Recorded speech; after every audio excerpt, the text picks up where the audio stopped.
Assalamualaikum warahmatullahi wabarakatuh. Kami dari kelompok 1 akan menjelaskan tentang displacement and area measurement. Berikut adalah anggota kelompok kami, ada Abel Razak Fatriansyah dengan NIM 042001, lalu Agung Setiabudi dengan NIM 042007, lalu Arik Muhammad Rafi dengan NIM 042030, saya sendiri Arianda Rahmat Maharditya dengan NIM 042031 dan Ben Ganendra dengan NIM 042034. Yang pertama adalah Introduction of Displacement and Area Measurement. Pada pengukuran dimensi dikategorikan sebagai penentuan ukuran suatu benda. Sedangkan pengukuran perpindahan menyiratkan pengukuran perpindahan suatu titik dari satu posisi ke posisi lain. Pengukuran luas pada bangun geometri standar adalah kombinasi pengukuran dimensi yang sesuai melalui hubungan analitis yang benar. Lalu selanjutnya adalah dimensional measurements atau pengukuran dimensi. Pengukuran dimensi sederhana dengan akurasi 0,01 inch atau 0,25 mm dapat dibuat dengan timbangan masinis logam bertingkat timbangan kayu yang memiliki tanda ukiran yang akurat. Untuk pengukuran dimensi besar pita logam digunakan untuk keuntungan. Kesalahan utama dalam perangkat pengukuran hasil dari ekspansi termal atau kontraksi skala. Pada pita logam panjang yang digunakan untuk tujuan survei, ini dapat mewakili kesalahan yang substansial, terutama bila digunakan dalam kondisi suhu ekstrim. Konstruksi pada vernier caliper pada gambar di atas ini ditampilkan skala vernier yang diperluas ditunjukkan pada gambar yang ditunjukkan oleh expanded view of vernier scale. Kaliper ditempatkan pada objek yang akan diukur dan penyetelan halus diputar sampai rahang pas dengan benda kerja. Peningkatan sepanjang skala primer adalah 0,025 inci. Skala Nonius yang ditunjukkan digunakan untuk membaca hingga 0,001 inci atau 0,025 mm, sehingga memiliki 25 kelipatan yang sama, atau 0,01 adalah 1/25 dari 0,025, dan panjang total 24/25 kali panjang kelulusan skala primer. Kaliper mikrometer ditunjukkan pada gambar di bawah, mewakili perangkat pengukuran yang lebih tepat dibandingkan kaliper vernier. Perangkat ratchet pegas pada pegangan memungkinkan operator untuk mempertahankan kondisi seperti itu. Bila digunakan dengan benar, mikrometer dapat digunakan untuk pengukuran dimensi dalam jarak 0,0001 inci atau 0,00225 mm. Indikator dial adalah perangkat yang melakukan amplifikasi mekanis perpindahan penunjuk atau pengikut untuk memastikan perpindahan dalam jarak sekitar 0,001 inci. Konstruksi indikator tersebut menyediakan rak roda gigi yang terhubung ke poros sensor perpindahan. Lalu selanjutnya adalah contoh dari soal dari yang kita bahas tadi. Sebuah steel tape 30 meter pada suhu 15 derajat Celcius, plaster baja digunakan untuk pekerjaan survei di musim panas sehingga suhu plaster di bawah sinar matahari adalah 45 derajat Celcius. Sebuah pengukuran menunjukkan 24,567 atau 0,001 meter. Koefisien ekspansi termal linear adalah 11,65 dikali 10⁻⁶ per derajat Celcius pada 15 derajat Celcius. Hitunglah pengukuran jarak sebenarnya. Panjang plester yang ditunjukkan akan menjadi nilai sebenarnya jika pengukuran dilakukan pada suhu 15 derajat Celcius. Pada suhu tinggi, plester telah mengembang dan akibatnya menghasilkan jarak yang terlalu kecil. Panjang sebenarnya plester 30 meter pada suhu 45 derajat Celcius adalah L 1 ditambah alfa delta T sama dengan 1 ditambah 11,65 dikali 10 pangkat min 6 dikali 45 dikurang 15 kali 30 sama dengan 30,010485 meter.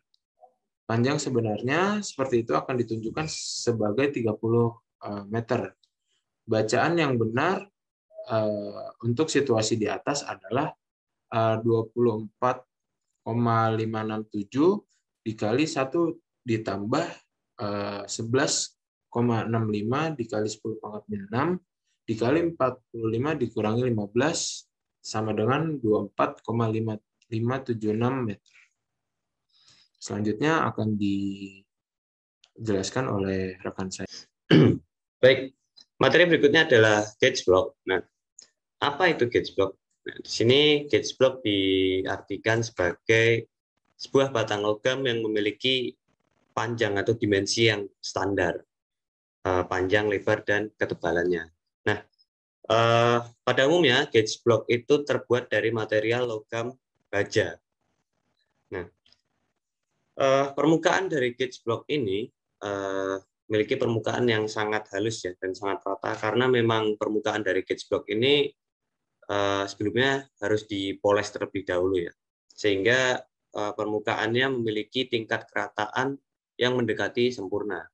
Nah, pada umumnya gauge block berukuran 3/8 kali 1 kali 3/8 inci. Itu dimensi standarnya, dimensi panjang lebarnya. Nah, gauge block biasanya sering digunakan dalam mengalibrasi alat ukur seperti mikrometer dan jangka sorong, serta sering digunakan juga sebagai mal dalam proses permesinan. Nah, maksud dari mal itu adalah dimensi standar yang seharusnya dihasilkan ketika proses permesinan dilakukan. Nah, ketebalan dari gauge block itu beragam ya, memiliki ketebalan yang beragam seperti pada gambar di kiri atas. Tebalnya beragam dengan panjang dan lebar yang sudah ditentukan tadi ya, 3/8 kali 1 kali 3/8 inci. Nah, ketebalannya memiliki toleransi yang dituliskan dalam tabel berikut. Di sini di bagian kiri terdapat grade atau tingkat bloknya ya, grade block, dan ada toleransinya. Nah, di sini toleransi yang digunakan ada dalam skala mikro inci karena ketebalannya kurang dari 1 inci. Nah, untuk grade block AA itu toleransi yang dimiliki adalah 2 mikro inci. Untuk grade of block yang seri A itu toleransinya adalah 4 mikro inci, dan grade block yang B itu memiliki toleransi hingga 8 mikro inci. Nah, di bawah juga diberikan keterangan ya bahwa tolerance for blocks less than 1 inch for greater thickness, the same tolerance are per inch. Nah, seperti yang sudah saya jelaskan tadi, jadi ketika tebalnya itu kurang dari 1 inci, maka toleransinya menggunakan mikro inci.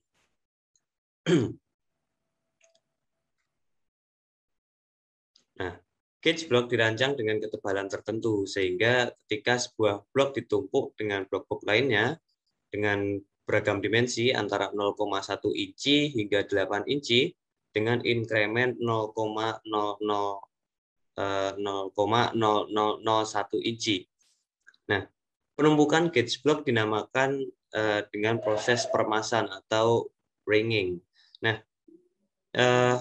dikarenakan permukaan gauge block merupakan permukaan yang nyaris rata sempurna karena adanya proses pemolesan tadi, sehingga ketika dilakukan proses peremasan atau ringing tadi, permukaan gauge block satu dengan yang lainnya akan melekat karena adanya gaya tarik-menarik molekular. Sehingga tanpa perlu direkatkan dengan perekat, itu gauge block tadi akan menempel dengan sendirinya antara permukaan satu dengan permukaan gauge block yang lainnya. Nah, daya rekat tersebut memiliki kekuatan yang dapat mencapai hingga 30 kali tekanan atmosfer. Lalu selanjutnya adalah optical method.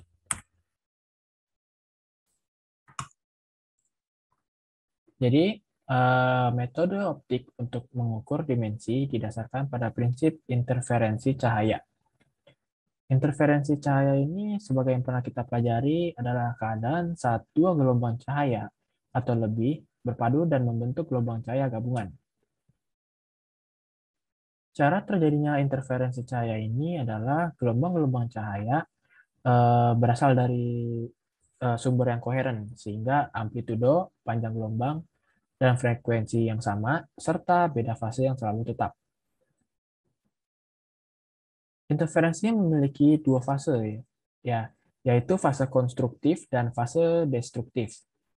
Fase konstruktif ini adalah fase terang, di mana dua gelombang cahaya memiliki kondisi fase yang sama, ya bisa dibilang puncak dengan puncak atau lembah dengan lembah, yang menyebabkan amplitudo dari gelombang itu bertambah. Sebaliknya, fase destruktif ini terjadi di mana gelombang cahaya memiliki fase gelombang yang berlawanan yang menyebabkan amplitudonya nol.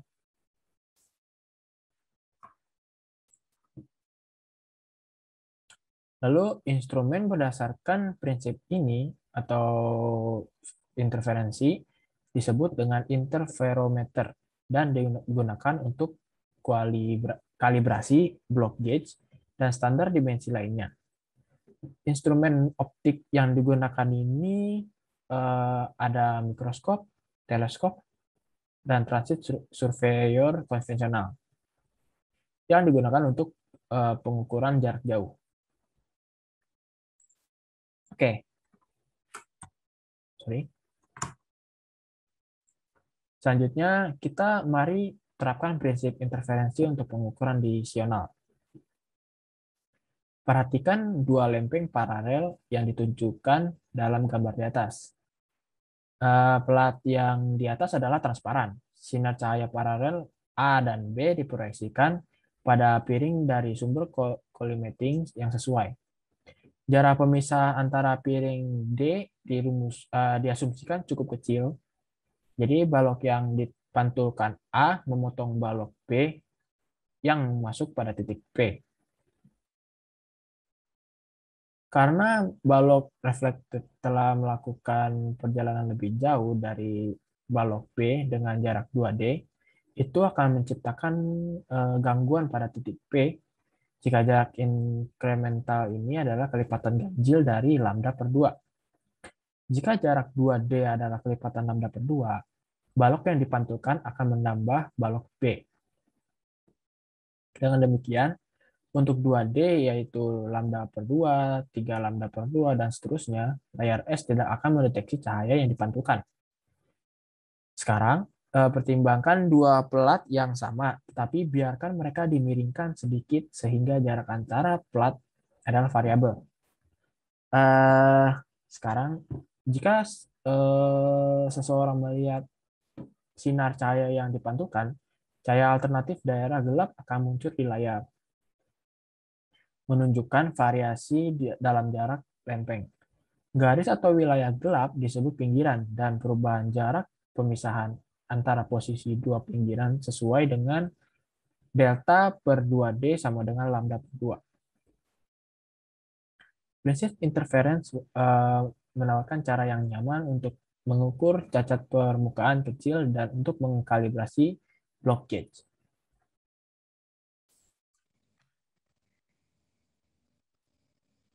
Baik, pembahasan selanjutnya mengenai pneumatic displacement gauge.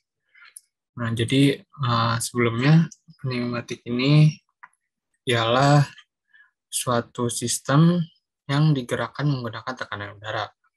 Nah, untuk pneumatic displacement gauge ini ialah pengukuran pergantian dari pneumatik itu sendiri.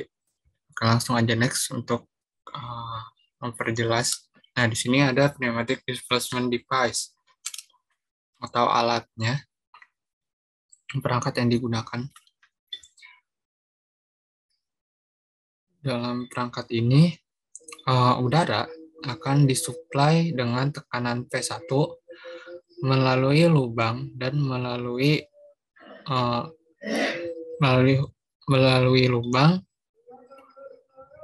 lalu akan melalui orifice nih, orifice di sini D1.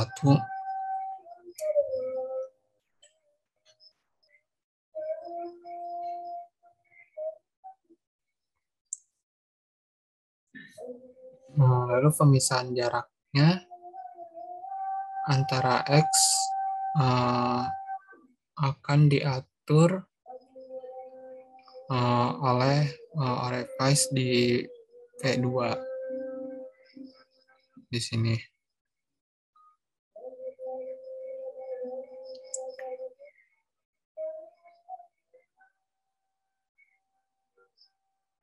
Nantinya perubahan tekanannya nanti akan dapat dilihat pada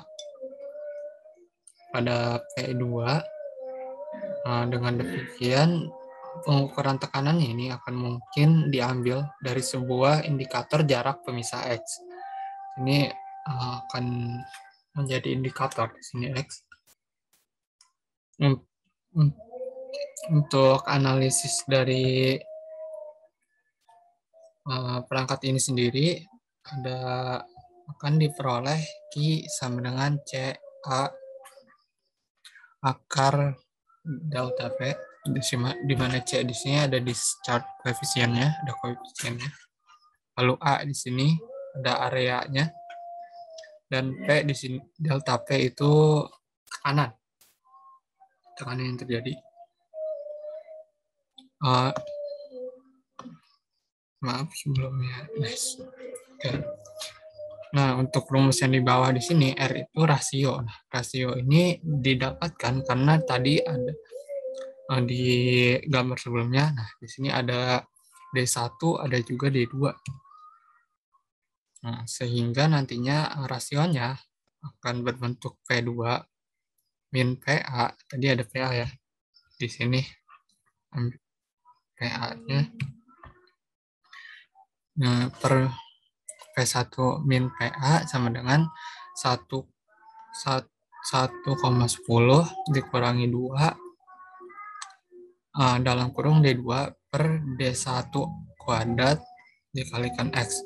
Untuk R-nya sendiri berkisar lebih dari 0,4 dan kurang dari 0,9. Area measurement atau pengukuran area. Ada banyak aplikasi yang memerlukan pengukuran luas bidang.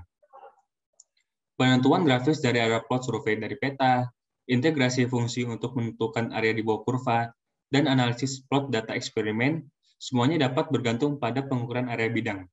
Ada juga banyak aplikasi untuk pengukuran luas permukaan, tetapi pengukuran seperti itu jauh lebih sulit dilakukan. Selanjutnya ada the planimeter. Planimeter adalah perangkat integrasi mekanis yang dapat digunakan untuk pengukuran luas bidang. Planimeter di sini dianggap sebagai ilustrasi perangkat mekanis baru untuk melakukan pengukuran area. Planimeter sudah jarang digunakan hingga saat ini. Perhatikan representasi skema yang ditentukan pada gambar di samping. Titik O adalah tetap, sedangkan titik telusur T dipindahkan di sekitar pinggiran gambar yang luasnya akan ditentukan. Roda W dipasang pada lengan BT sehingga bebas berputar ketika lengan mengalami perpindahan sudut. Roda tersebut memiliki gradasi dan skala Vernier yang terukir sehingga jumlah putaran yang tepat dapat ditentukan saat titik penelusuran bergerak di sekitar kurva. Planimeter dan area ditempatkan pada permukaan yang rata dan relatif halus sehingga roda W hanya akan meluncur ketika lengan BT mengalami gerakan translasi aksial. Dengan demikian, mudah mencatat perpindahan sudut nol ketika gerakan translasi aksial lengan BT dialami. Misalkan panjang tracing arm BT adalah L dan jarak dari titik back roda adalah A.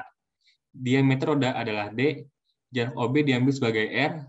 Sekarang, misalkan lengan BT diputar membentuk sudut D, theta, dan lengan OB melalui sudut DP sebagai akibat pergerakan titik tracing. Luas daerah yang tersapu oleh lengan BT dan OB adalah DA dengan 1/2 L kuadrat dikali D theta ditambah L R cos beta dP ditambah 1/2 R kuadrat dikali dP, di mana beta adalah sudut antara kedua lengan. Demikian pula jarak yang ditempuh oleh tepi roda karena rotasi adalah ds sama dengan A dikali D theta ditambah R cos beta dikali dP. Sekarang dapat mengintegrasikan ini dan mendapatkan A sama dengan 1/2 L kuadrat integral D theta ditambah L dikali R integral cos beta dikali dP ditambah 1/2 L kuadrat integral dP.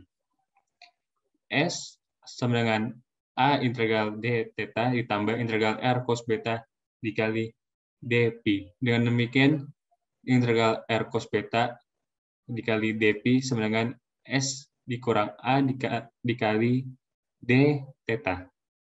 Dan A sama dengan dalam kurung 1/2 L kuadrat dikurang A dikali L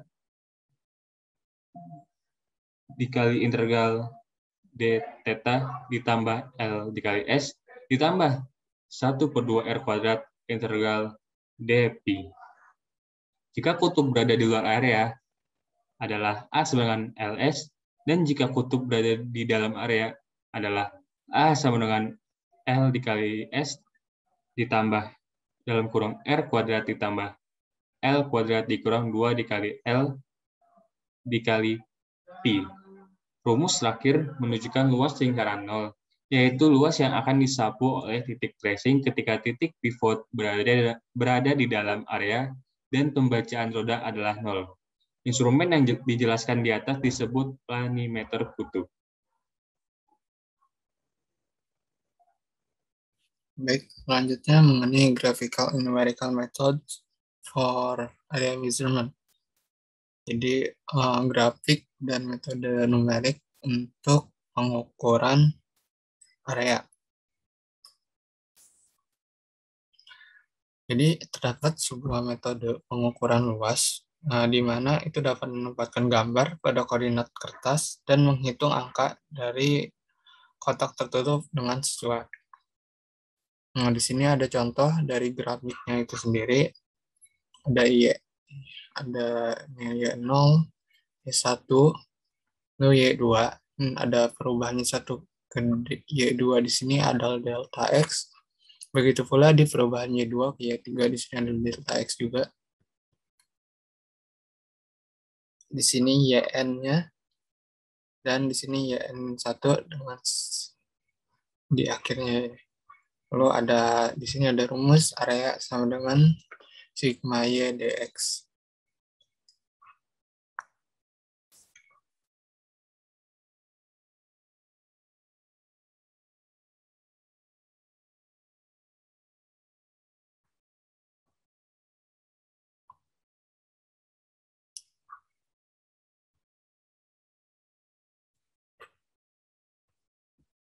Di sini ada persamaan AI. Di sini area pada daerah yang melengkung.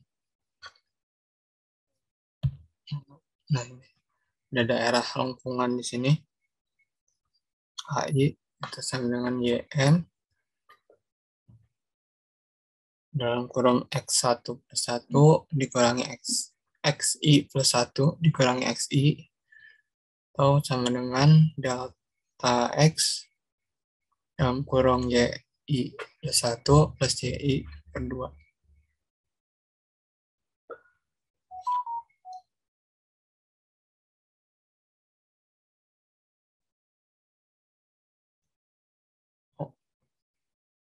Di sini ada juga persamaan A sama dengan sigma dA dengan integral dA sama dengan sigma AI di sini. Nanti hasilnya akan didapatkan A sama dengan delta X per 3. Nanti dari sini akan didapatkan persamaan yang ketiga ini. YO plus YN plus himpunan YI sama dengan 1 sampai N min 1 dengan YI itu 3 plus minus 1 pangkat 1.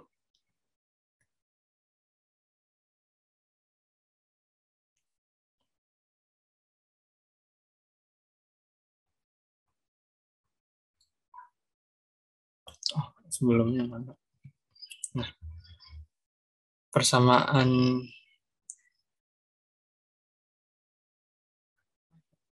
next. Oke, next. Jadi persamaan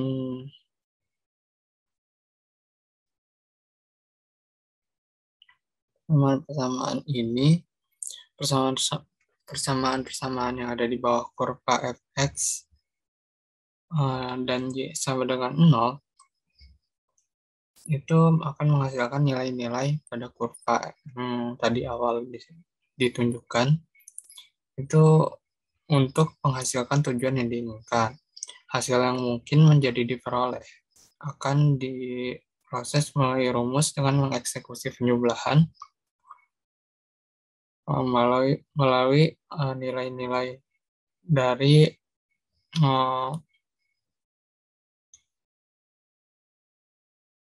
nilai dari persamaannya.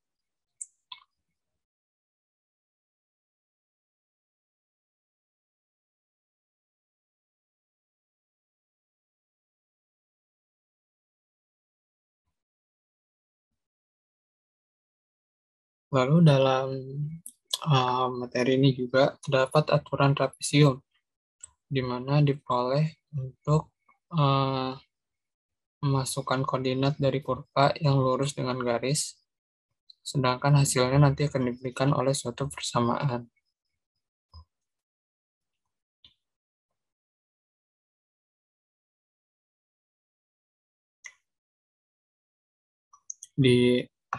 Di persamaan sebelumnya juga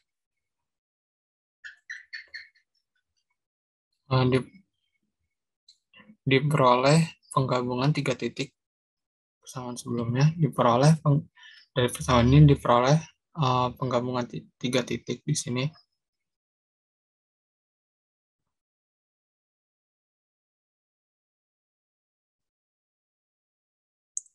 Dengan di titik A waktu dengan parabola. Di turunan dari rumusnya nanti berdasarkan perkiraan sebenarnya kurva dengan polinomial yang yang serupa dengan n+1, titik-titik yang berjarak sama. Nanti akan terdapat bentuk umum lainnya yang ditemukan dari persamaan ini, baru ke next page. Nah, di sini ada bentuk umum persamaan lainnya, di mana integral x1 sampai x2 fx dx yang akan sama dengan sigma x himpunan k sama dengan 0 sampai n ck fx k dengan sigma f di sini dengan sigma x, maksudnya di sini x2 min x1 per n dan xk di sini x1 plus k sigma x. Nanti dari sini akan ditemukan ck-nya dengan persamaan seperti ini.